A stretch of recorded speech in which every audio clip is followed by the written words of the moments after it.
Bismillahirrahmanirrahim. Assalamualaikum warahmatullahi wabarakatuh. Salam sejahtera untuk kita semua ya. Halo semuanya.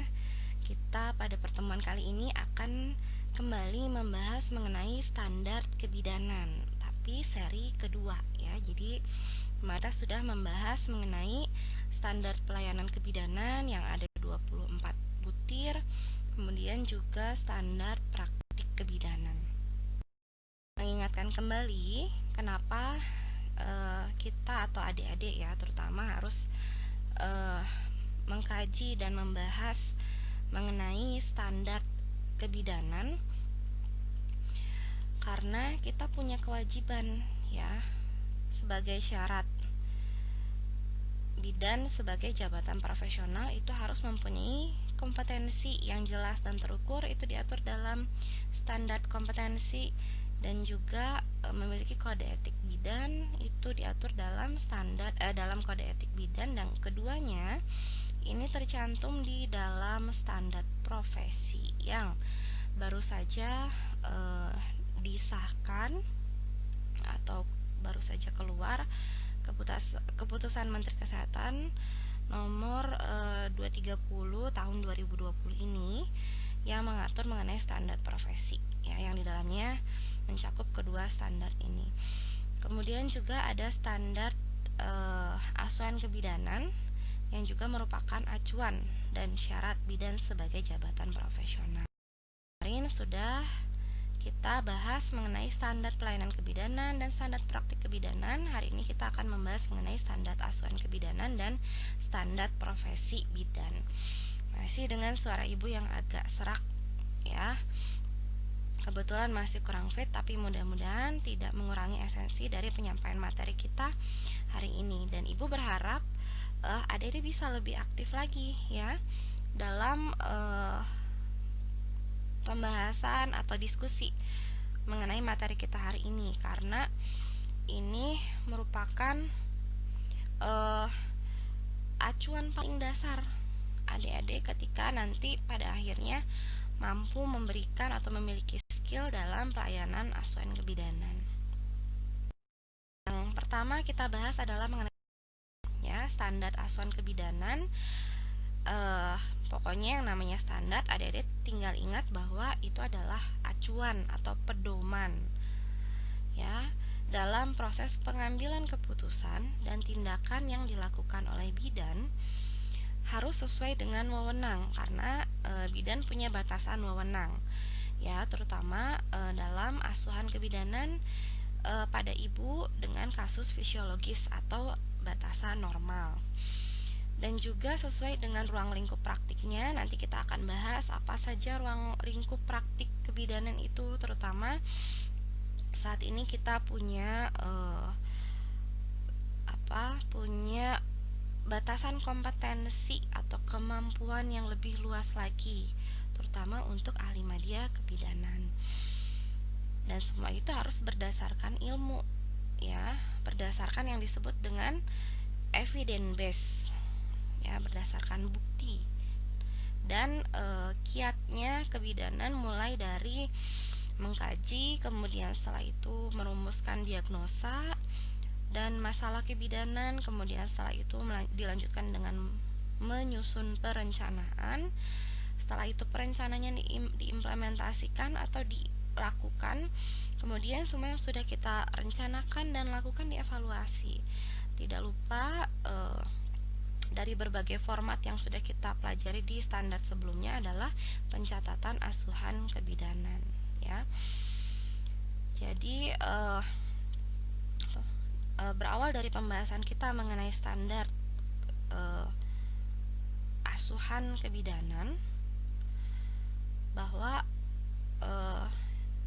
standar ini adalah menjadi acuan dan landasan bidan, terutama adik-adik ahli media kebidanan dalam memberikan asuhan kebidanan. Sehingga kalau kita ingat, tujuan dari ditetapkannya standar adalah untuk meningkatkan atau menjaga kualitas asuhan yang diberikan, juga untuk memberikan perlindungan hukum baik itu bagi bidan maupun bagi klien atau pasien. Kemudian supaya hal tersebut terwujud, maka perlu persamaan persepsi ya mengenai seluruh standar. Nah, salah satunya standar asuhan kebidanan. Jadi, untuk menyamakan persepsi dalam penerapan standar asuhan kebidanan ini, maka harus diketahui oleh semua bidan, tidak hanya bidan yang lulus dalam misalnya 3 tahun terakhir ini, tapi oleh seluruh bidan, termasuk yang saat ini sedang kita lakukan bersama. Jadi adik-adik dibekali ilmu atau pengetahuan atau wawasan mengenai standar asuhan kebidanan dari sejak awal masa pendidikan ya sebagai bidan. Standar asuhan kebidanan yang pertama adalah pengkajian. Pengkajian dalam hal ini bidan mengumpulkan semua informasi yang akurat, yang nyata, yang terbaru, yang terkini, kemudian yang relevan, yang berhubungan dan lengkap dari klien ya, dari semua sumber yang berkaitan dengan kondisi klien juga bisa dikaji ya datanya. Jadi tidak hanya dari klien, tidak semua kasus atau asuhan kebidanan yang kita hadapi itu kliennya dalam kondisi yang baik. Ya, kadang ada klien yang tidak ingin berbicara banyak, atau ada klien yang tidak bisa berkomunikasi dengan baik. Kita kaji dengan melalui misalnya suaminya. Dalam hal ini misalnya ibu hamil misalnya ya, atau pasangan usia subur. Bisa juga kalau misalnya yang mendampingi itu adalah ibu atau anggota keluarga lain seperti kakak misalnya, kita juga bisa bertanya ya kepada anggota keluarga lainnya terkait kondisi klien yang tentunya kita butuhkan. Dalam pengkajian, datanya harus tepat, akurat, dan lengkap seperti yang sudah disampaikan tadi sebelumnya. Dan data yang dikaji itu terdiri dari data subjektif ini ya. Data subjektif ini adalah yang datang atau yang kita dapatkan dari pasien atau klien. Misalnya biodata, kemudian ibu ada keluhan apa ketika datang ke bidan misalnya. Kemudian misalnya untuk ibu hamil atau ibu bersalin, kita tanya riwayat obstetrik. Riwayat obstetrik itu riwayat seputar kehamilan atau persalinan sebelumnya.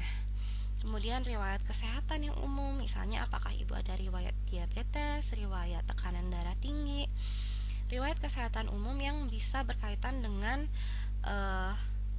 kesehatan reproduksinya, yang bisa memperberat kesehatan reproduksinya. Misalnya ibu dengan diabetes beresiko melahirkan giant baby gitu. Ibu dengan riwayat darah tinggi beresiko misalnya mengalami preeklamsi ya, dan masalah maternitas lainnya. Juga latar belakang sosial budaya ini juga tidak kalah penting, karena kita harus bisa menghargai apa yang ibu butuhkan untuk membuat ibu nyaman. Misalnya ibu punya kepercayaan tertentu yang kalau itu dilakukan itu membuat ibu nyaman dan tentunya tidak membahayakan kesehatan ibu dan janin misalnya ya. Jadi itu semua kita kaji dari pasien, itu disebutnya data subjektif.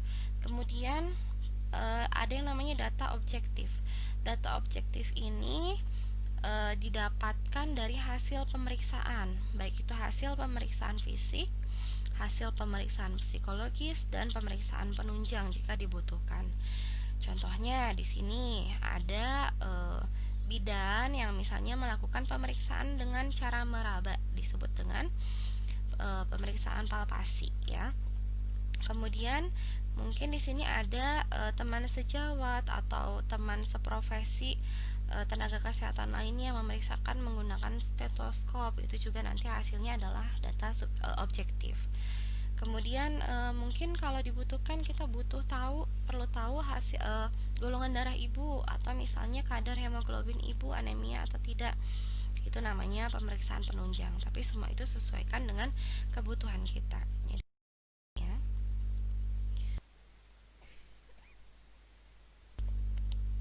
Selanjutnya adalah standar yang kedua, yaitu perumusan diagnosa dan atau masalah kebidanan. Jadi setelah tadi kita kaji ada data subjektif, data objektif termasuk data penunjang, kita analisa dan kita interpretasikan, kita tumpahkan ke dalam satu kesimpulan yang akurat dan logis. Itu namanya adalah menegakkan diagnosa, ya. Dan barangkali ada masalah kebidanan lainnya yang kita cantumkan di sana. Contohnya, misalnya ibu datang ke bidan, keluhan misalnya ibu saya sudah telat head misalnya, ya, terlambat datang head selama 4 bulan misalnya. Terkadang ada yang memang klien kita seapatis itu, tidak santai aja gitu ya kalau misalnya belum datang bulan. Kemudian ada rasa tidak nyaman di payudara, terasa membengkak misalnya, ya, sebetulnya tanda-tandanya mirip saat head, ya, atau headnya bermasalah. Kemudian ibunya merasakan lemas, mudah lelah. Kemudian ibu juga merasakan mual, bahkan muntah. Kemudian ibu merasakan pusing yang menetap tapi masih ringan. Bidan lalu akan dari keluhan yang misalnya sakit kepala dan terasa lemah misalnya, ya, mengganggu aktivitas, mungkin kita yang paling utama adalah memeriksa tanda vital, tekanan darah. Diperiksa tekanan darahnya normal. Kemudian setelah dilihat lagi dari data subjektifnya mengarah ke ibu mengalami kehamilan. Kemudian kita lakukan pemeriksaan sederhana menggunakan tes pack. Ternyata hasilnya garis 2 yang kesimpulannya ibu diduga hamil. Kemudian jika sudah 4 bulan atau lebih, kita rasa sudah bisa dilakukan pemeriksaan palpasi di bagian perut, apakah ada balotemen, ya. Kemudian juga apakah ketika kita sarankan USG dan didapatkan ada kantung kehamilan dan selanjutnya, ya, hasil pemeriksaan bahwa ibu dinyatakan hamil. Jadi itu akan ada muncul diagnosa. Misalnya ibu ini anak pertama, kehamilan pertama, G1, belum pernah melahirkan, partusnya 0, P0. Kemudian belum pernah keguguran, namanya abortusnya 0, jadi G1 P0A0. Misalnya ibu hamil, kita hitung dari hari pertama head terakhirnya didapatkan misalnya kehamilannya 20 minggu misalnya dengan mual muntah. Jadi diagnosanya adalah ibu hamil 20 minggu dan masalah kebidanan lainnya misalnya ibunya mengalami mual muntah. Di situ kan diagnosa.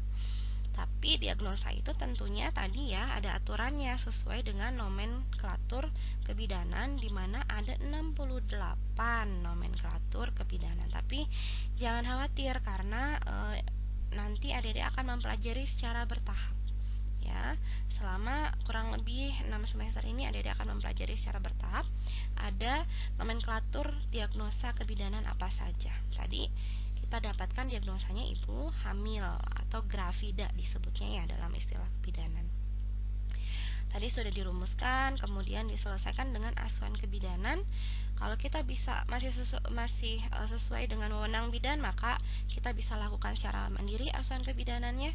Tapi kalau misalnya ibu sudah mual muntahnya parah sampai tidak bisa beraktivitas, mungkin kita akan kolaborasi dengan dokter obgyn dan kita tidak bisa tangani di rumah atau di klinik sendiri, di klinik mandiri, maka kita akan lakukan rujuk. Setelah kita dapatkan diagnosa yang sesuai dengan nomenklatur dan sesuai dengan aturan dan juga sesuai dengan kenyataan yang terjadi pada pasien, maka selanjutnya adalah melakukan standar 3, yaitu perencanaan. Jadi perencanaan harus sesuai dengan standar ketiga, ya. Bidan merencanakan asuhan kebidanan berdasarkan diagnosa dan masalah yang ditegakkan. Kita lanjut, ada intervensi apa saja, ada asuhan kebidanan apa saja yang akan kita berikan kepada klien, gitu. Kalau misalnya mandiri berarti kita akan penuh lakukan oleh bidan. Kalau misalnya kolaborasi, kita akan lakukan penanganan pertamanya apa, lanjut dengan kolaborasi dengan dokter obgyn. Kalau misalnya dirujuk, kita lakukan penanganan pertama, dilanjutkan dengan tindakan rujuk. pada saat kita melakukan perencanaan, di sini ada prioritas. Yang pertama, tindakan disusun berdasarkan prioritas masalah dan kondisi kliennya. Apakah langkah-langkah dalam perencanaan itu ada yang kita lakukan secara segera, ada yang tindakan antisipasi, atau mungkin kita harus memberikan asuhan secara komprehensif, artinya asuhan yang menyeluruh. Ya, yang tadi misalnya bisa kita lakukan secara mandiri, berarti kita lakukan secara komprehensif. Nah, untuk menentukan prioritas, tadi kita lihat masalahnya. Masalahnya ibu adalah misalnya ya, yang paling besar keluhannya atau keluhan utamanya adalah mual dan muntah. Berarti yang harus kita tangani pertama adalah mengatasi mual muntah. Kita do now-nya yang kita lakukan segera, tindakan segera adalah misalnya pemberian vitamin B12, kemudian ya ada penanganan khusus ya, nanti Adik akan pelajari lebih dalam. Kemudian kita berikan pendidikan kesehatan mengenai mual muntah tadi ya. Do next-nya, atau ada keluhan lain pusing, do next-nya misalnya kita memberikan obat anti nyeri, paracetamol misalnya, atau ada keluhan lain kita berikan. Kemudian yang terakhir apa, misalnya pendidikan kesehatan lainnya. Dan yang do never misalnya ya, yang tidak pernah tidak mesti diberikan pendidikan kesehatan oleh bidan atau nasihat oleh bidan, misalnya melakukan foto maternity. Nah, itu kan sebetulnya tidak diperlukan ya. Jadi itu yang mungkin tidak akan dilakukan oleh bidan ya, memberikan nasihat tersebut. Kemudian melibatkan klien atau pasien atau keluarga. Ini yang penting adalah kalau ibu lebih baik didampingi oleh suami ya, karena dukungan suami itu bisa meningkatkan mengoptimalkan kesehatan ibu selama kehamilan ya, atau selama kita memberikan asuhan kebidanan, terutama secara psikologis. Nah, itu artinya kita memberikan komunikasi, pemahaman ya kepada klien atau keluarga. Mempertimbangkan kondisi psikologis dan sosial budaya. Tadi kita lihat dulu, tidak semua ibu beserta pasangan itu menerima kehamilan dengan bahagia ya, dengan senang hati. Terkadang ada yang mengalami misalnya merasa tidak sesuai rencana, tapi saya pinginnya hamilnya tahun depan Bu Bidan misalnya ya. Terkadang ada yang seperti itu. Terlebih kalau misalnya memang pasiennya yang memiliki masalah, yang hamil di luar nikah dan lain-lain, itu kita harus mempertimbangkan kondisi tersebut ya, tidak boleh menjudge. Jadi tetap memberikan support dan dukungan. Kemudian memperhatikan kondisi sosial budaya ya.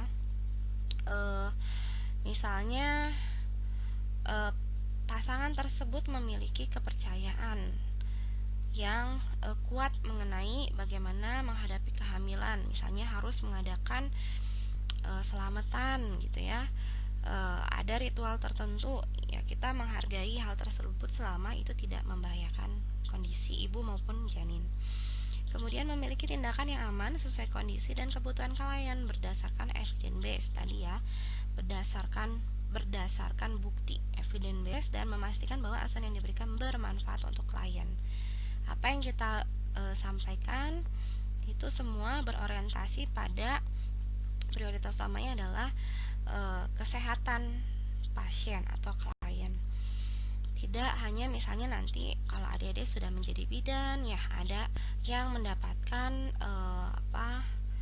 sponsor ya, sponsor produk misalnya. Nah, yang menjadi prioritas tetap kesehatan pasiennya.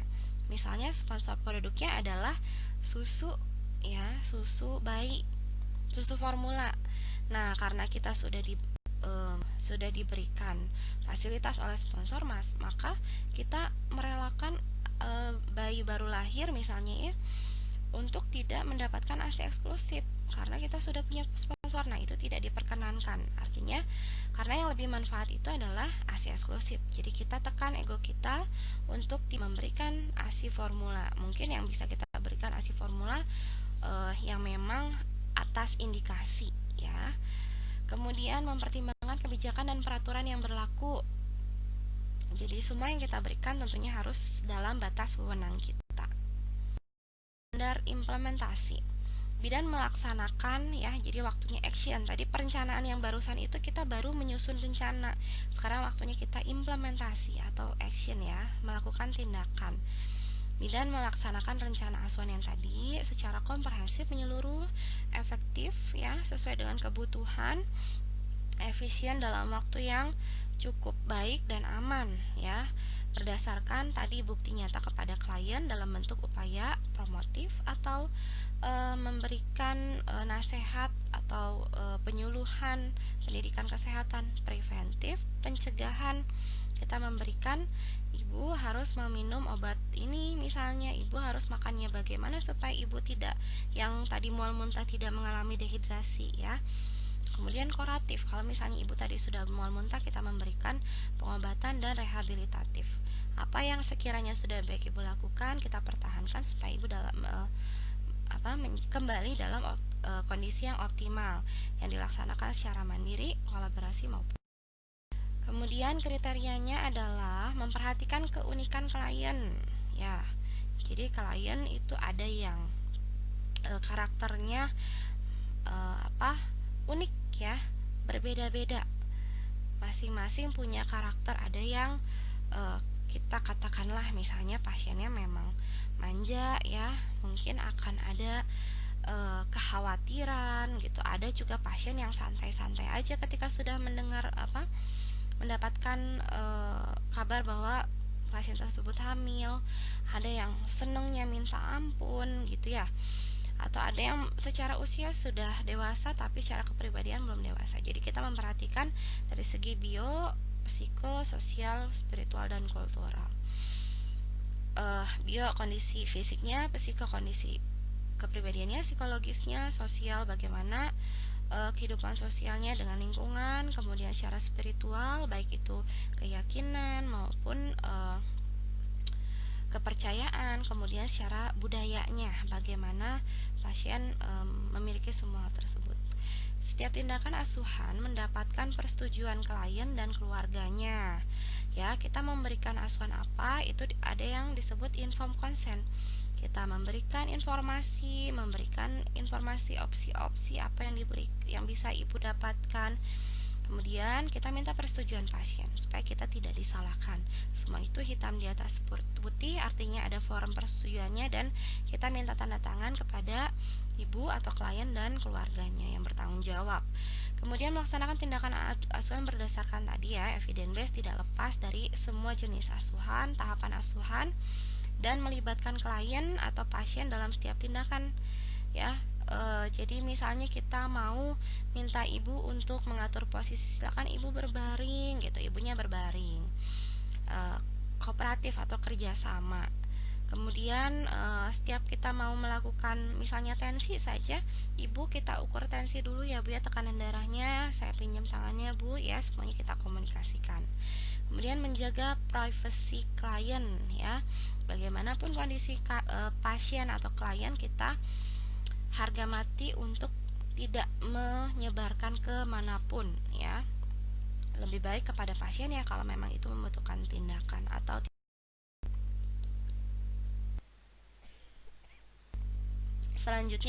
kriteria selanjutnya adalah melaksanakan prinsip pencegahan infeksi. Ini juga harga mati ya, apalagi sekarang yang sudah lebih familiar lagi melakukan pencegahan infeksi seperti cuci tangan ya, yang sudah saat ini sedang kita gembor-gemborkan, kemudian memakai masker, bahkan yang non medis pun ke tempat umum menggunakan sarung tangan, kemudian face shield ya.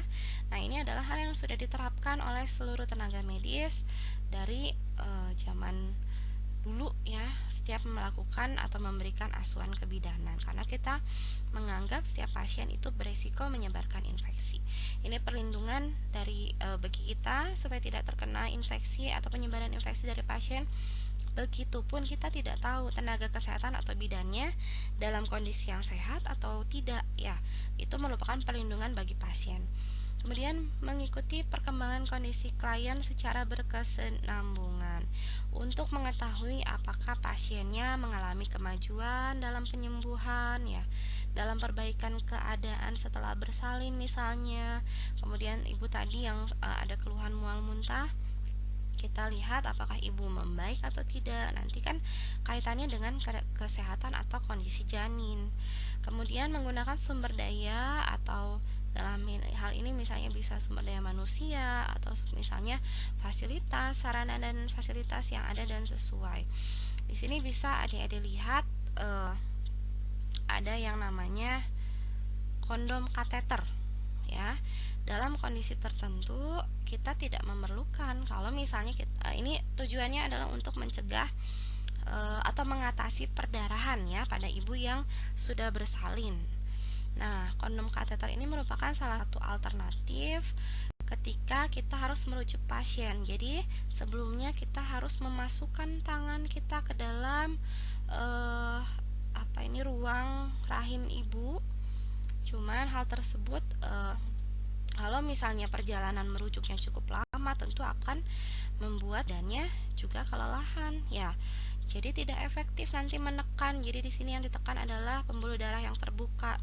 Maka kita gunakan kondom kateter. Kemudian melakukan tindakan sesuai dengan standar ya. Kemudian mencatat semua tindakan yang dilakukan. Nah, di sini Adik-adik bisa lihat bahwa tindakan yang sudah kita lakukan dicatat dalam forum-forum yang sudah kita bahas di pertemuan sebelumnya.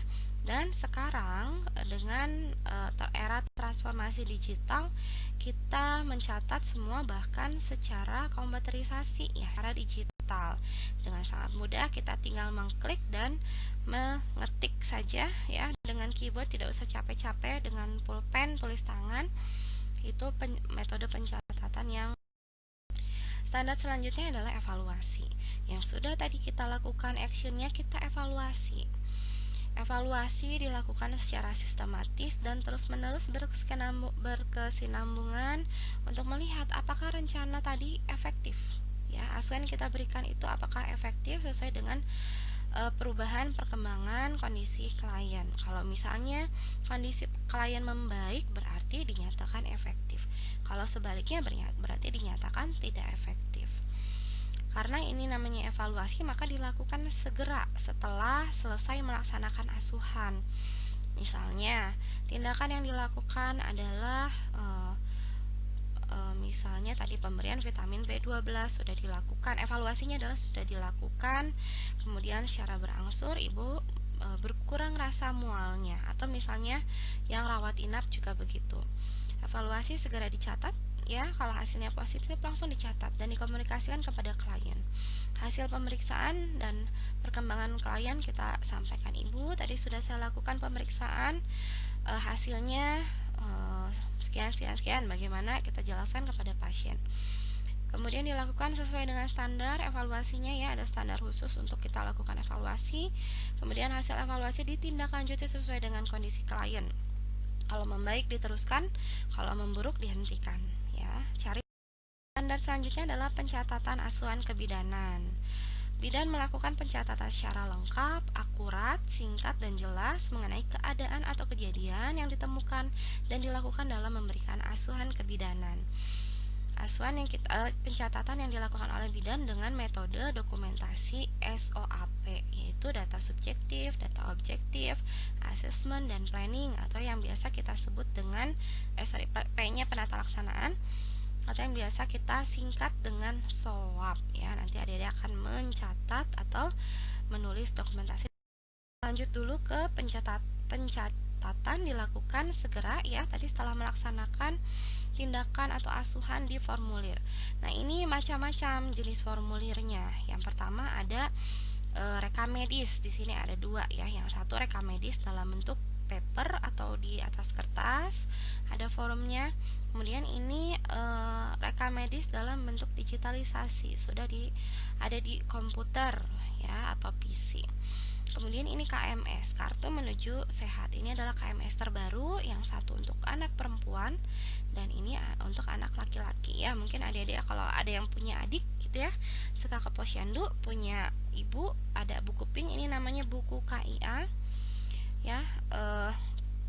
Buku pink, kemudian di dalamnya ada KMS untuk mencatat tumbuh kembang adiknya, beratnya, kemudian tinggi atau panjang badannya ya. Adik-adik juga dulu menggunakan KMS, cuman tampilannya berbeda. Kemudian status pasien mirip dengan catatan rekam medis ya, atau ya sebetulnya status pasien itu bagian dari rekam medis, cuman ada di dalam map khusus yang isinya juga berbagai macam identitas informasi.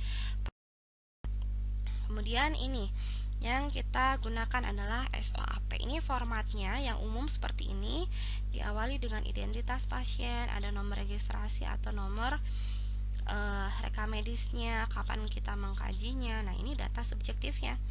Data subjektif dari mulai biodata yang lebih lengkap, kemudian keluhan utama, riwayat kehamilan, dan seterusnya. Nanti ada data objektif hasil pemeriksaan kita ya, tekanan darahnya, berat badannya, suhunya, sampai dengan pemeriksaan kehamilan misalnya. Kemudian nanti akan ada analisa atau yang tadi kita sebut dengan diagnosa ya. Masalah kebidanan juga dicantumkan di sana. Kemudian ada P-nya penata laksanaan. Rencana apa saja yang akan kita berikan kita catat di sana.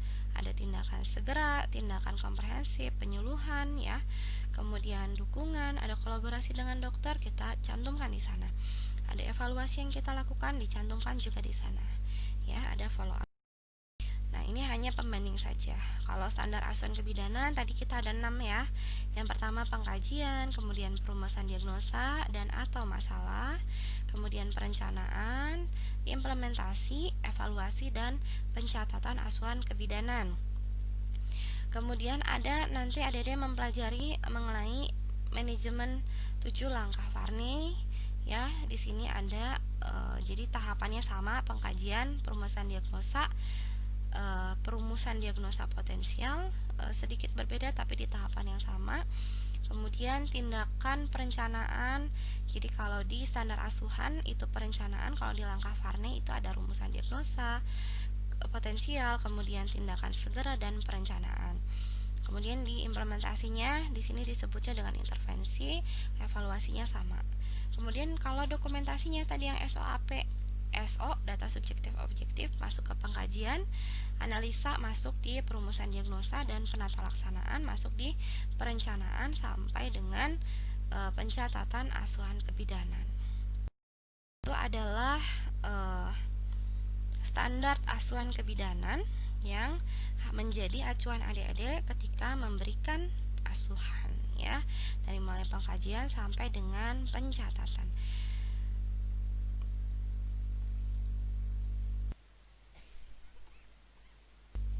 Ya, selanjutnya sebelum kita melangkah ke standar selanjutnya yaitu standar profesi bidan, adik-adik silakan mencatat dulu apa yang ingin didiskusikan ya.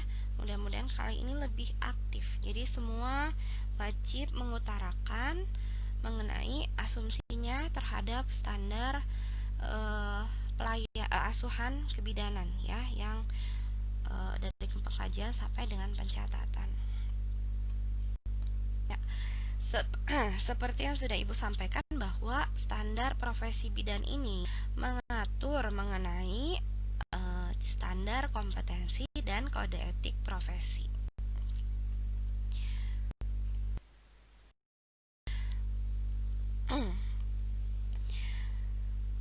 Standar profesi ini adalah rumusan acuan ya, acuan yang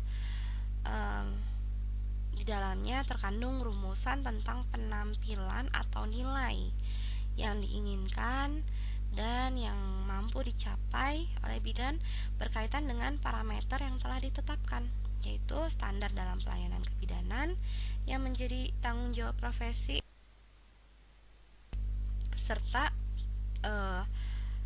semuanya ada dalam sistem pelayanan. Tujuannya adalah untuk meningkatkan kesehatan ibu dan anak dalam rangka mewujudkan kesehatan keluarga dan masyarakat. Jadi tujuannya sangat luas di sini.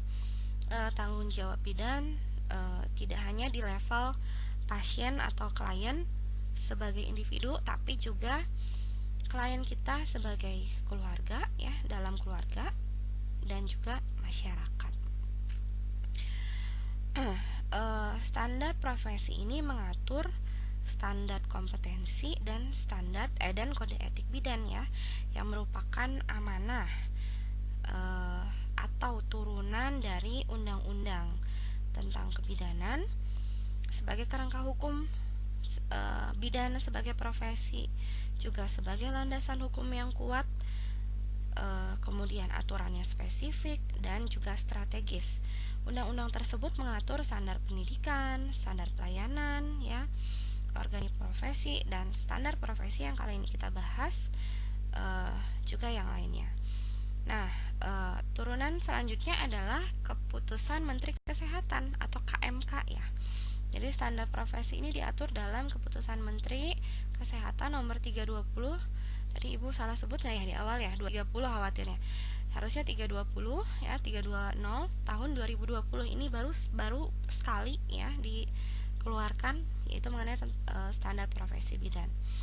Jadi Keputusan Menteri Kesehatan nomor 320 ini merupakan penyempurnaan dari Keputusan Menteri Kesehatan nomor 369. Jadi kalau adik-adik misalnya nanti mencari literatur mengenai standar profesi bidan, hati-hati kalau mendapatkan dari KMK yang nomor 369. Itu adalah versi sebelumnya. Yang terbaru adalah KMK nomor 320 tahun 2020 ya. Standar kompetensi bidan ini adalah kalau melihat dari definisi kompetensi ya, itu adalah kemampuan kerja setiap individu yang mencakup 3 hal atau 3 aspek penting, yaitu pengetahuan, keterampilan, dan sikap. Jadi standar kompetensi bidan ini adalah standar kompetensi adik-adik sebagai nanti lulusan pendidikan bidan. Dalam hal ini berarti alimadya kebidanan dengan sebutan bidan. Untuk yang profesi itu sebutan untuk yang jenjang S1 dan lanjut pendidikan profesi bidan, dan juga mencakup standar kompetensi lulusan pendidikan diploma 3 kebidanan dengan sebutan ahli madya kebidanan ya. Kemudian di dalam standar kompetensi ini ada daftar pokok bahasan ya. Nah, daftar pokok bahasan yang ada di standar kompetensi bidan ini akan ada dipelajari selama kurang lebih 6 semester ini. Ada juga daftar masalahnya ya di dalam KMK tersebut. Kemudian ada daftar keterampilan klinis yang cukup detail. Nanti kita akan lihat contohnya ya, karena nah, seperti yang sudah Ibu sampaikan tadi, bahwa yang namanya kompetensi itu terdiri dari sikap, keterampilan ya, dan juga kebiasaan yang berasal dari pengetahuan. Kompetensi alimadya kebidanan adalah kompetensi itu kemampuan yang dimiliki oleh lulusan pendidikan diploma 3 kebidanan yang meliputi pengetahuan, keterampilan, dan sikap dalam memberikan pelayanan kebidanan.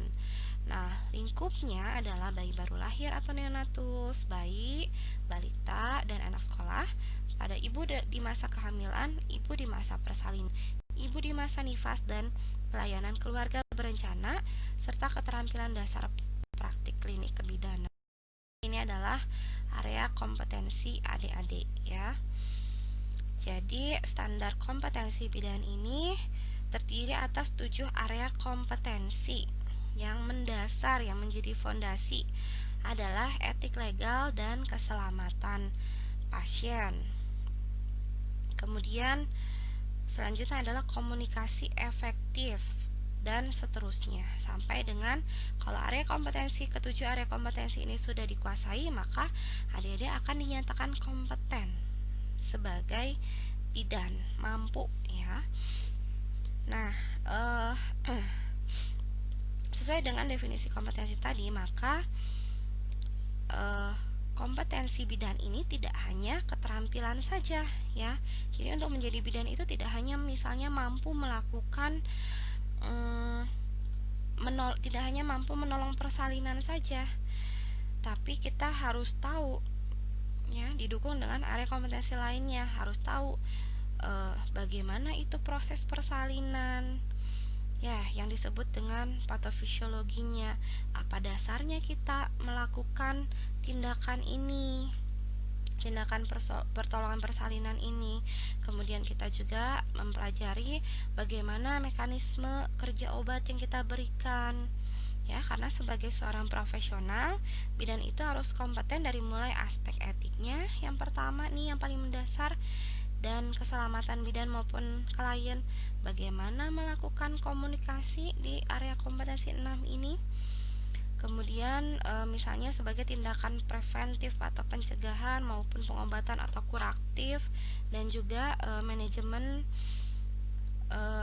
dan kepemimpinan ya, karena dalam memberikan asuhan kebidanan harus mampu memimpin diri sendiri sampai dengan pasien atau klien dan juga keluarganya ya, dan lebih luasnya lagi nanti sampai dengan tingkat masyarakat ya. Misalnya suatu saat akan diberikan kepercayaan menduduki posisi sebagai entah itu kepala puskesmas atau bahkan yang sudah nyata ya, adalah sebagai kepala dinas misalnya kota dan kabupaten, atau bahkan sebagai menteri kesehatan, atau bahkan menjadi presiden mungkin ya misalnya. Jadi semua area kompetensi ini disiapkan dari mulai di bangku pendidikan ya. Nah, semuanya akan dipelajari sebagai bekal area kompetensi tadi ya. Nanti akan di dalamnya tercantum kompetensi bidan itu apa saja, yang lebih detailnya, yang lebih aplikatifnya.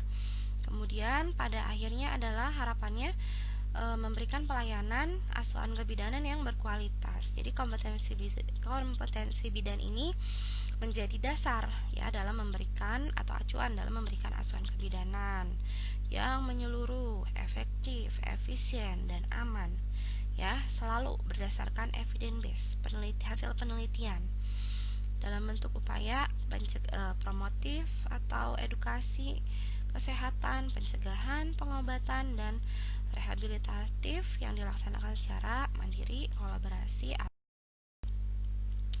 Ya, jadi standar kompetensi ahli media kebidanan itu adalah asuhan kebidanan esensial atau asuhan kebidanan dasar ya, yaitu asuhan kebidanan yang diberikan kepada klien dari mulai neonatus, bayi balita dan anak prasekolah, masa kehamilan, persalinan dan nifas, dan juga ya.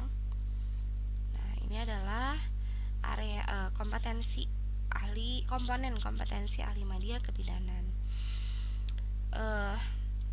Bagaimana kita memberikan asuhan pada bayi yang baru lahir sampai dengan usia 28 hari ya. Kemudian pada bayi, anak, balita, dan prasekolah. Kemudian pelayanan KB. Kemudian memberikan asuhan kebidanan pada ibu yang hamil dan ibu yang bersalin. Kemudian memberikan asuhan pada ibu pada masa nifas, dan juga keterampilan dasar praktik klinis kebidanannya seperti perawatan luka, jahitan perineum misalnya, perawatan luka pasca operasi sesar, dan lain-lain. Ini adalah contoh daftar keterampilan yang lebih spesifik lagi. Jadi ada banyak sekali. Nanti kalau adik-adik sudah membaca literatur standar kompetensi, di sana ada lampirannya, ada cukup banyak penjelasan. Nah, di sini tapi adik-adik harus memperhatikan untuk lingkup asuhan kebidanan nanti macam-macam ya. Tadi ada neonatus, ibu hamil, anak, bayi, anak prasekolah, dan seterusnya. Untuk lingkup contoh nih, untuk lingkup neonatus usia 0 sampai 28 hari. Daftar keterampilan ada lebih banyak dari ini. Ini hanya contoh. Ada fasilitasi metode kangguru, tingkat kemampuannya 4. Deteksi awal cacat bawaan melalui pemeriksaan fisik, tingkat kemampuannya 4. Identitas bayi baru lahir yang bermasalah, tingkat kemampuannya berbeda, 3. Kemudian pengambilan sediaan untuk melakukan screening tiroid. Nah, di sini tingkat kemampuannya juga berbeda, yaitu 2. Nah, apa sih ya? Ya, apa sih tingkat kemampuan itu? Nah, dalam hal ini kita menggunakan piramida Miller ya. Jadi ini memang tercantum dalam KMK 320 tadi tentang standar profesi kebidanan. Tingkat kemampuan yang harus dicapai oleh adik-adik ada kemampuan satu ini adalah mengetahui dan menjelaskan. Untuk mempersiapkannya dalam masa pendidikan kebidanan ini, metode pembelajarannya bisa jadi melalui perkuliahan seperti saat ini, ada diskusi, ada penugasan, dan ada belajar mandiri. Nah, nanti ujiannya dalam bentuk mungkin ujian tulis. Kemudian untuk tingkat 2 atau knows how ya, pernah melihat, tahu bagaimana ya secara harfiah, pernah melihat atau didemonstrasikan kemampuannya. Jadi nanti cara belajarnya adalah adik-adik observasi langsung ke pasien atau pernah didemonstrasikan oleh dosen ya. Kemudian jenis ujiannya adalah penyelesaian kasus secara tertulis maupun lisan atau oral test ya. Kemudian tingkat kemampuan yang ketiga adalah shows ya, yaitu terampil melakukan atau terampil menerapkan di bawah supervisi. Jadi adik-adik sanggup melakukan tapi di bawah supervisi. Untuk persiapannya selama masa pendidikan adalah dengan berlatih menggunakan alat peraga atau yang disebut dengan pentam boneka ya, atau terhadap pasien terstandar. Jadi pasien yang di setting, entah itu pasiennya betulan atau tidak, tapi kita sudah setting situasinya. Kemudian yang tertinggi atau yang DAS ya adalah terampil melakukan, ini tingkat keempat, terampil melakukan secara mandiri. Nah ini cara belajarnya tentu adalah melakukan langsung kepada pasien yang real, yang kita tidak setting atau kita tidak kondisikan situasi keadaan pasiennya. Kemudian jenis ujiannya ini macam-macam ya, yaitu misalnya ada yang namanya work based assessment seperti OSCE. Jadi nanti adik-adik akan diuji langsung ke pasien atau diuji di laboratorium dengan kasus yang disetting. Kemudian adik-adik melakukan langsung ke pasien selama dinas, kemudian didokumentasikan atau bukti ujiannya itu dalam bentuk logbook dan sebagainya ya. Jadi itu adalah tingkat kemampuan. Tingkat kemampuan 3 seperti yang belum sampaikan ya. Cara ujiannya itu adalah dengan OSCE juga, ada yang namanya Objective Structured Assessment of Objective Structured Clinical Examination, yang nanti adik-adik akan diuji di laboratorium. Kita setting kasusnya, kita sediakan alat-alatnya, kemudian pentemnya, alat peraganya juga, dan adik-adik melakukan asuhan sesuai dengan baik.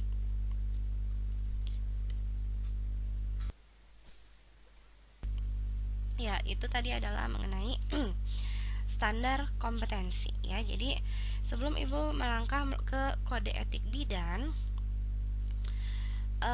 ada hal yang disampaikan dalam sosialisasi keputusan Menteri Kesehatan 320 ini, bahwa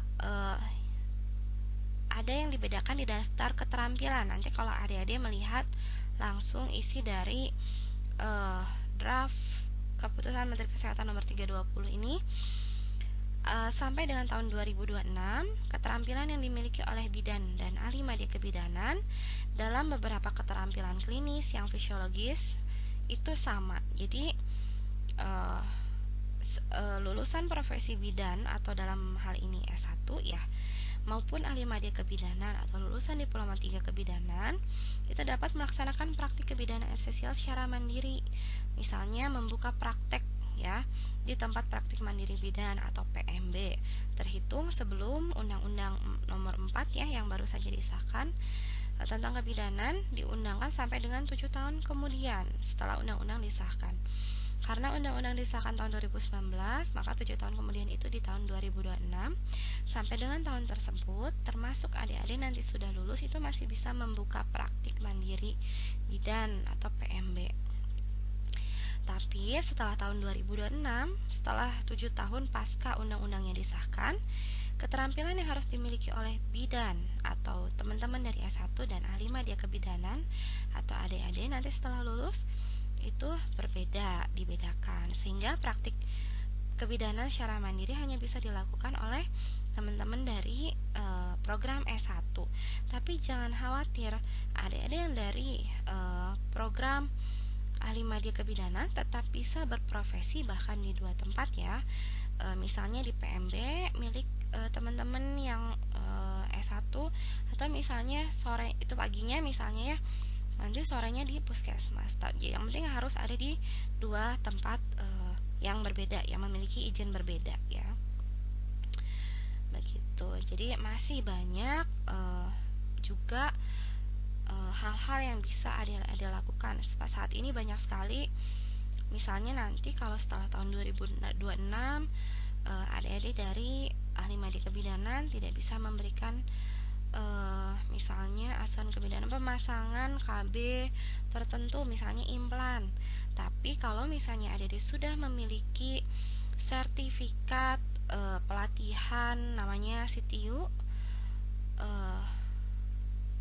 update ya, melalui pelatihan tadi, adik-adik bisa memberikan asuhan tersebut di bawah misalnya supervisi ya. Di bawah nanti adik-adik akan mempelajari mengenai delegasi dan sebagainya. Jadi nggak usah berkecil hati ya, ini untuk mengantisipasi kekhawatiran mengenai penerapan Undang-Undang Nomor 4 mengenai kebidanan. Nah, ini sebetulnya menjadi hal yang menarik untuk didiskusikan ya. Adik-adik bisa catat mulai sekarang.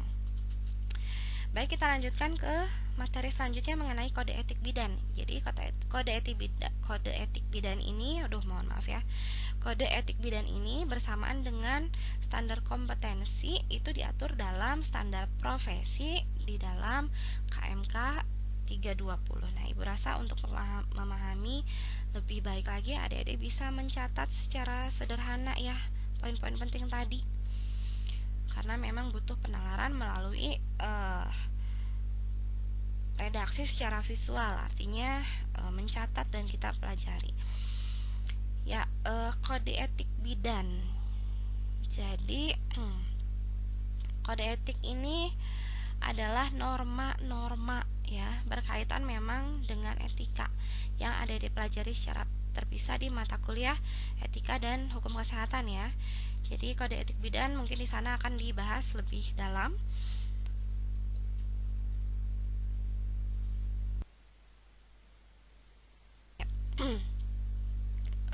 Kemudian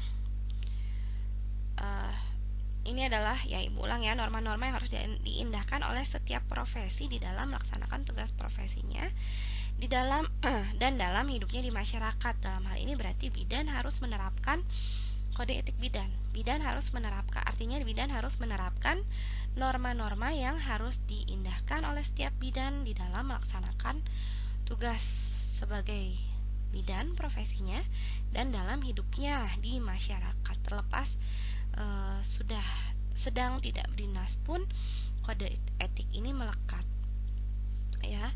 Jadi kode etik ini dibuat oleh profesi. Kemudian pelaksanaannya harus diawasi dan dikontrol. Lagi-lagi akan dilakukan oleh profesi ya. Ada tugas di organisasi profesi, misalnya nanti adik-adik juga akan tergabung sebagai anggota Ikatan Bidan Indonesia. Nah, itu adalah organisasi profesi bidan, di one and only, hanya satu organisasi ya. Kemudian kode etik bidan juga mengatur sikap, tindak tanduk bidan dalam menjalankan tugasnya. Kemudian ada butir-butir yang terkandung di dalam kode etik ini memiliki makna dan filosofi yang patut diperhatikan. Ya. Jadi kode etik ini tidak hanya ada pada profesi bidan, tapi juga ada pada profesi profesional lainnya. Entah itu perawat, entah itu dokter, entah itu di luar kesehatan pun ada kode etiknya. Ya, kode etik profesi bidan ini menjadi satu ciri profesi bidan yang bersumber dari nilai-nilai internal maupun eksternal suatu disiplin ilmu, ya. Dalam hal ini ya berarti disiplin ilmu kebidanan, dan merupakan juga uh, pernyataan komprehensif bidan yang memberikan tuntutan bagi anggota bidan, anggota IBI dalam melaksanakan pengabdian atau melaksanakan profesi ini, karena profesi bidan ini tidak lepas dari pengabdiannya kepada masyarakat, ya. Kode etik bidan juga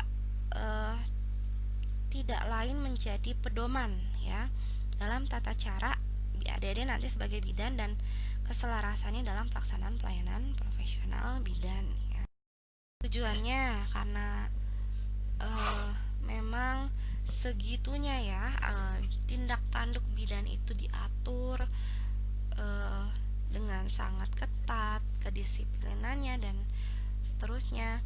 Tujuannya adalah untuk menjunjung tinggi martabat dan citra profesi, ya.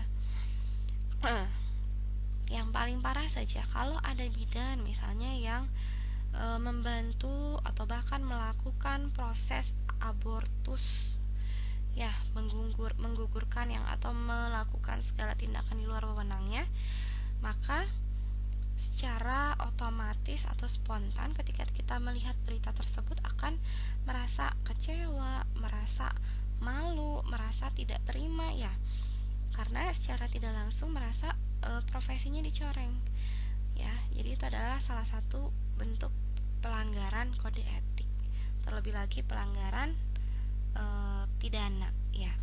Jadi dengan adanya kode etik yang harus dipatuhi, maka itu akan menjunjung tinggi martabat dan citra profesi. Kemudian tujuan lainnya menjaga dan memelihara kesejahteraan para anggota. Nanti ada kode etik yang mengatur itu. Meningkatkan pengabdian para anggota profesi, bagaimana kita kembali diingatkan terus bahwa profesi kita ini adalah prioritasnya sebagai pengabdian, dan selebihnya adalah bonus, ya. Meningkatkan mutu profesi. Kode etik bidan itu ada 7 bab, ya. Jadi ini penetapannya juga sakral, disahkan dalam rapat kerja nasional atau rakernas yang sebetulnya dilakukan secara rutin, ya. Tapi kode etik ini lahir sejak rakernas tahun 1991. Ada 7 bab, dari mulai kewajiban bidan terhadap klien dan masyarakat bab pertama sampai dengan bab ke-7, yaitu penutup, ya. Itu semua dibedakan dalam atau atas 7 bagian. Bagian terakhir 7. Jadi kode etiknya ada 6. Yang pertama, kode etiknya adalah kewajiban bidan terhadap klien dan masyarakat. Terdiri dari 6 butir, ya.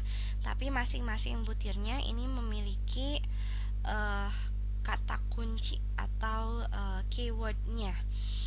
Yang pertama, setiap bidan menjunjung tinggi, menghayati, dan mengamalkan sumpah jabatannya.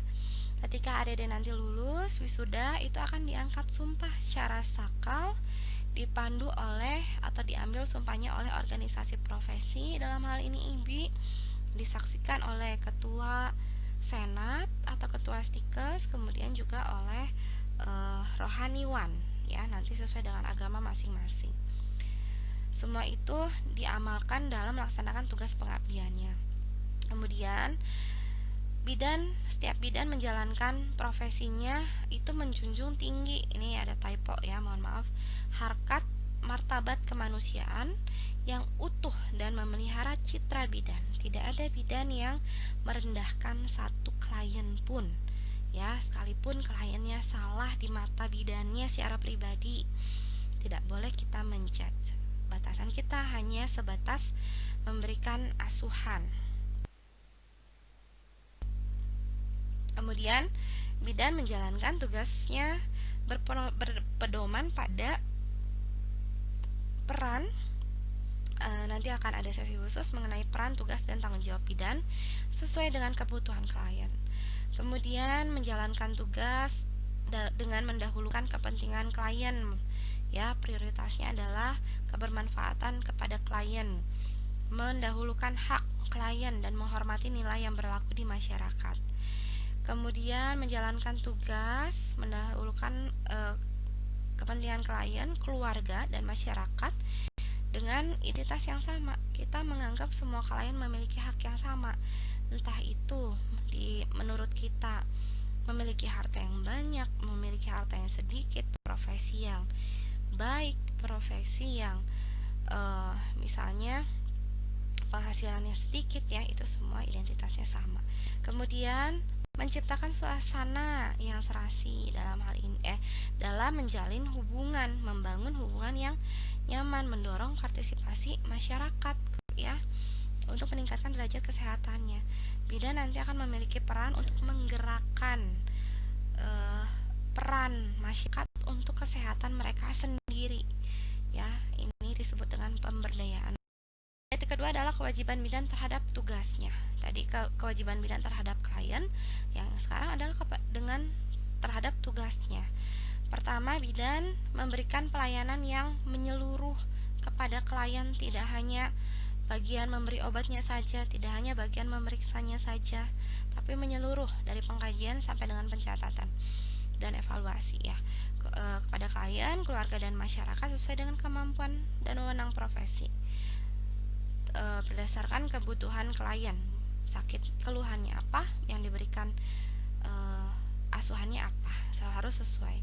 Kemudian memberikan pertolongan yang dan mempunyai kewenangan dalam mengambil keputusan dalam tugas, termasuk keputusan mengadakan konsultasi atau rujukan, ya.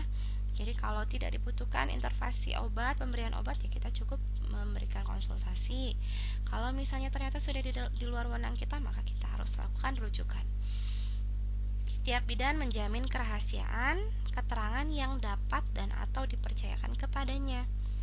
Pasien mengeluh apa, bahkan sampai curhat hal pribadi, kita harus menjamin kerahasiaan. Ada misalnya kondisi tertentu yang pasien alami yang dianggap aib di masyarakat, kita harus rahasiakan. Bukan hak kita untuk menyebarkan hal yang sifatnya personal. Kemudian kecuali bila diminta oleh pengadilan. Ini juga nanti akan menjadi bagian dari sumpah adik-adik, ya, sumpah profesi, atau diperlukan sehubungan dengan kepentingan klien.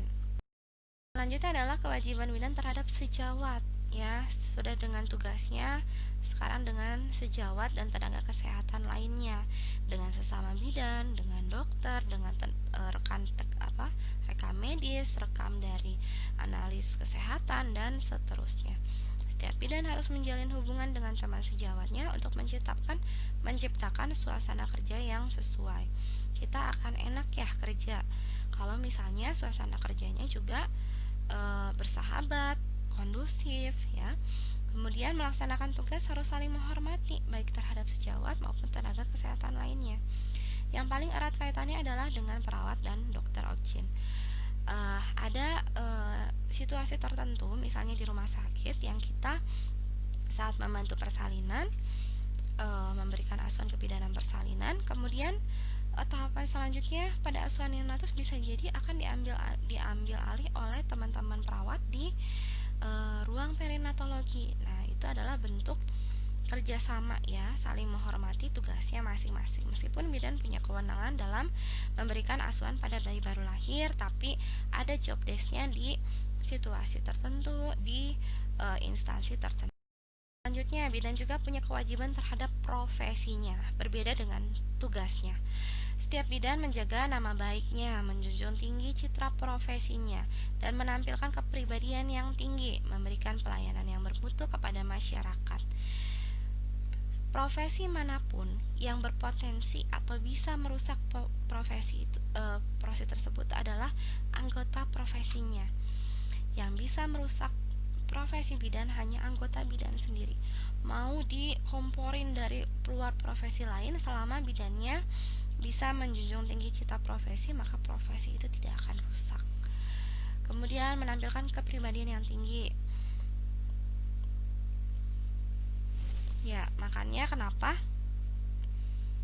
dari semenjak sekarang sebagai mahasiswa, adik-adik kita tetapkan menggunakan seragam, ada aturannya penggunaan seragam, atribut, cara berpenampilan juga akan diperhatikan selama adik-adik menjadi mahasiswa.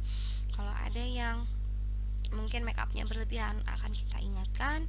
Kalau misalnya ada yang lusuh misalnya, atau misalnya tampak kelihatan kok kayak belum mandi misalnya ya, atau bahkan sampai ke bau badan pun akan kita perhatikan, karena itu semua adalah merupakan bagian dari menjaga citra, menampilkan kepribadian yang tinggi dari tutur kata, bersikap, ada yang bonceng tiga atau enggak misalnya ya, ketika berangkat ke kampus ketahuan dosennya di jalan dan seterusnya ya. Jadi sampai sedetail itu ada banyak hal yang kita perhatikan ya. Jadi ketika ada yang salah dan ditegur oleh dosennya ya, itu merupakan bentuk kasih sayang untuk adik-adik nanti bersiap di masyarakat. Kalau misalnya di masyarakat nanti sudah tidak ada dosen yang menegur lagi, nanti ditegurnya adalah langsung oleh masyarakat.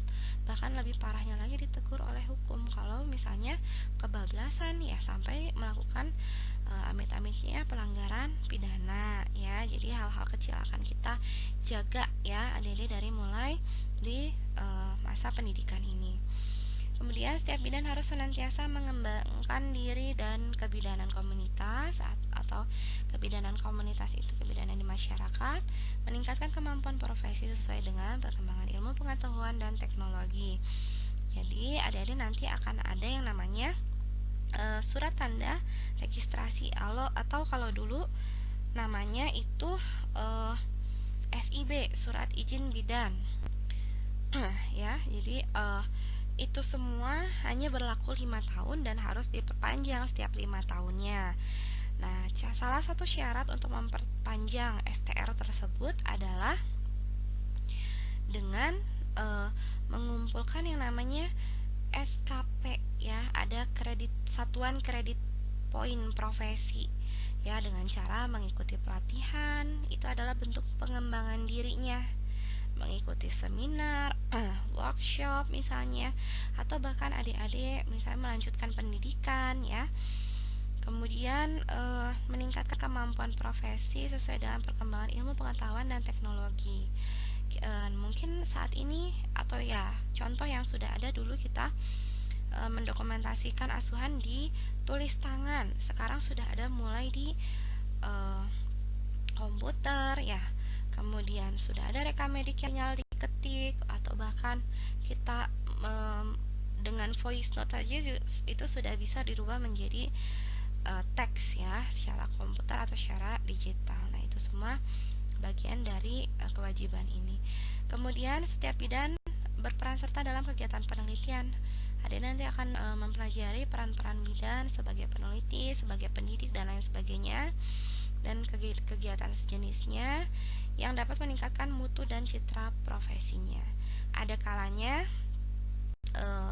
pengobatan saat ini mungkin akan tidak relevan lagi untuk pengobatan di masa mendatang, menyesuaikan dengan kondisi pasien, klien ya, menyesuaikan dengan kondisi lingkungan, kondisi psikologis, kondisi perkembangan iptek ya, semuanya. Dan adik-adik mempelajari atau mengembangkan diri dengan berperan serta di upaya-upaya selanjutnya. Kewajiban bidan terhadap diri sendiri ini udah sebagai personal.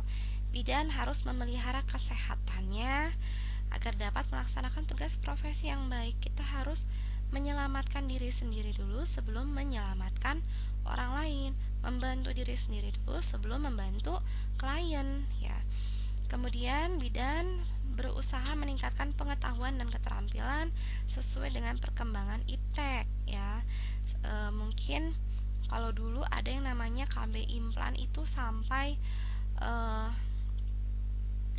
bukan sampai ya, mungkin 2 lah yang belum jauh ini, 2 2 batang implan yang harus dimasukkan. Saat ini mungkin atau seterusnya nanti ada yang hanya 1 saja ya implan yang kita masukkan. Jadi lebih sederhana sesuai dengan perkembangan iptek, lebih efektif, ke pasiennya juga tidak lebih lama sakitnya. Bahkan sekarang sudah ada KB yang koyo ya. Jadi itu sangat sederhana digunakannya. Ada yang dalam bentuk tisu ya. Jadi semakin berkembang iptek semakin memudahkan kita bidan dalam memberikan. Selanjutnya kewajiban terhadap pemerintah, nusa bangsa dan tanah air. Bagian dari kode etik. Bidan menjalankan tugasnya, melaksanakan ketentuan pemerintah. Aduh ibu, mohon maaf nih banyak sekali ya typonya. Dalam bidang kesehatan, khususnya dalam pelayanan KIA dan KB ya yang paling utama, dan kesehatan keluarga. Kemudian kenapa KIA dan KB? Karena ini yang paling banyak programnya dari pemerintah ya, yang penata laksananya secara masif, secara besar-besaran. Kemudian bidan juga berpartisipasi dalam menyumbangkan pemikirannya, idenya kepada pemerintah untuk meningkatkan mutu jangkauan pelayanan kesehatan. Lagi-lagi yang terutama adalah kesehatan ibu dan anak serta KB dan kesehatan keluarga. Prioritasnya masing-masing itu berbeda programnya. Salah satunya adalah yang saat ini sudah kita miliki, undang-undang kebidanan. Dulu kita belum punya. Perjuangan untuk melahirkan undang-undang kebidanan ini adalah sampai 15 tahun adik-adik, upaya IBI ya. Dan saat ini kita sudah memiliki di tahun lalu 2019, kebetulan saat ketua IBI pusatnya Ibu Emi ya. Jadi sebagai wawasan adik-adik bahwa bidan itu tidak hanya berjuang di ranah medisnya saja, ranah keterampilan saja, tapi ada juga kita di ranah politik ya. Karena satu kebijakan kecil di ranah politik itu bisa memberikan dampak yang besar di tingkat pelayanan di masyarakat. Ya, itu tadi adalah keenam kode etik bidan, bahwa bidan memiliki begitu banyak kewajiban ya yang mengikat dirinya, juga sikapnya, tindak tanduknya terhadap teman sejawat, terhadap profesinya, sampai dengan ke masyarakat ya, bahkan di tingkat politik juga. Bab terakhir, bab ketujuh adalah penutup, yaitu sesuai dengan kewenangan dan peraturan kebijaksanaan ya, atau kebijakan yang berlaku bagi bidan. Kode etik merupakan pedoman ya, acuan dalam tata cara keselarasan dan dalam pelaksanaan pelayanan kebidanan profesional. Jadi tidak melihat dari status sosial bidannya, tidak melihat dari bidannya bekerja di mana, punya klinik atau tidak, punya praktik mandiri atau tidak, latar belakang pendidikannya apa, tidak melihat itu semua. Tapi siapapun itu bidan, adik-adik nantinya itu harus memberikan pelayanan kebidanan yang profesional ya, diatur oleh sekian banyak standar yang sudah kita bahas. Itu bahkan belum semuanya, nanti kedepannya juga adik-adik akan mempelajari standar lainnya ya. Adalah bahwa ini wawasan buat adik-adik bahwa kita tidak hanya ada Ikatan Bidan Indonesia, tapi kita juga ada Ikatan Bidan Internasional ya, yang kode etiknya juga diatur untuk bidan internasional atau ICM atau International Confederation of Midwives ya. Kode etik internasional lebih sedikit, lebih sederhana, tapi tidak kalah pentingnya ya. Dan ini juga filosofi yang mendalam untuk dilakukan oleh seluruh bidan di seluruh dunia. Yang pertama adalah hubungan dengan perempuan sebagai klien, kemudian praktik kebidanan, kemudian kewajiban profesi bidan, dan peningkatan pengetahuan dan praktik kebidanan. Jadi kode etik kebidanan internasional ini sangat menghargai perempuan berdasarkan HAM ya, hak asasi manusia. Tentu adik-adik kalau yang cukup misalnya banyak membaca mengenai feminisme ya, itu juga bagaimana orang dari luar negeri itu, terutama Eropa ya, atau wilayah lainnya, sebetulnya memang sangat menjunjung tinggi HAM ya. Hal ini juga merupakan filosofi yang dianut oleh bidan ya, yang diterapkan di dalam Kode Etik Bidan Internasional atau ICM.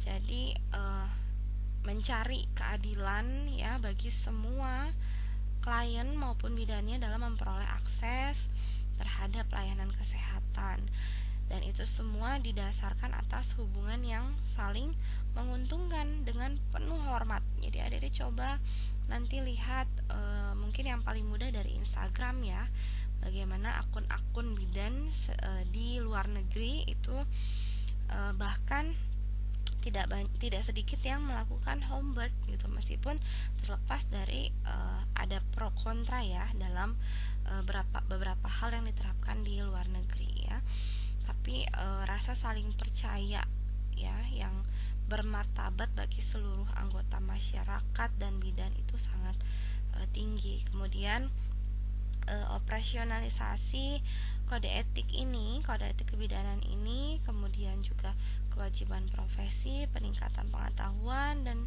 praktik bidan juga selalu dioptimalkan. Ya, bisa Ibu sampaikan untuk materi hari ini ya. Ibu pribadi merasakan bahwa suara Ibu makin sini makin sengau ya. Mohon maaf nih kalau misalnya di telinga adik-adik agak kurang nyaman, tapi kita utamakan supaya materi ini tetap bisa tersampaikan di waktu yang tepat ya. Jangan sampai nanti menunggu Ibu fit dulu baru adik-adik mendapatkan materi, itu juga rasanya tidak ya, hak adik-adik ya untuk mendapatkan materi itu sekarang. Jadi mudah-mudahan apa yang Ibu sampaikan bermanfaat ya buat adik-adik semua, dan Ibu menunggu bagaimana tanggapan adik-adik mengenai seluruh materi yang sudah disampaikan hari ini dan juga di pertemuan sebelumnya ya, kedua pertemuan seri standar kebidanan. Mengenai standar pelayanan kebidanan, standar asuhan kebidanan, standar praktik kebidanan, dan standar kompetensi kebidanan beserta kode etik bidan, termasuk juga kode etik di ICM ya, atau kode etik internasional. Mungkin itu untuk pertemuan kali ini. Terima kasih, Ibu tutup. Assalamualaikum warahmatullahi wabarakatuh.